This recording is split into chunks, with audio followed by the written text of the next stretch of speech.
G'day ice cream lovers, my name's Christensen. Welcome to this edition. We are back down under, would you believe it or not, and talking a little bit about some of the ice cream concepts that perhaps might be a little bit foreign to other areas of the world. Today I wanted to talk a little bit about cones, mini cones. Now we have waffle cones and sugar cones all the time at different ice cream shops, but it's rare that you see them in the actual grocery store. There's a line of products called Bambino cones, and they're basically just tiny waffle cones that are basically scooped, chocolate dipped, rolled in nuts, and all of these different flavors here. You've got regular ones here, a hazelnut and raspberry and chocolate. And so it just shows you that you can't just be limited to doing full-size waffle cones or maybe full-size sugar cones when there's a market here to actually have smaller sized cones. Now, how do you make smaller sized cones in your store? Well, it's just a matter of basically putting less batter in your waffle cone machine.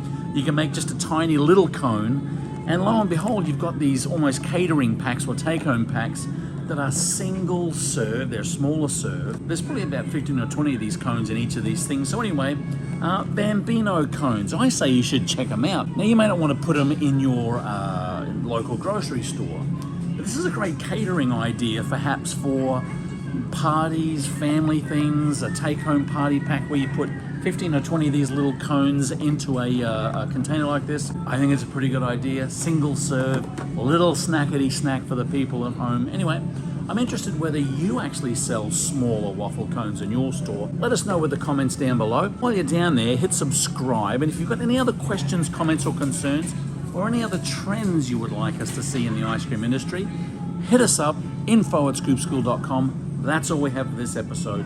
Keep on scooping. We'll see you in the next episode.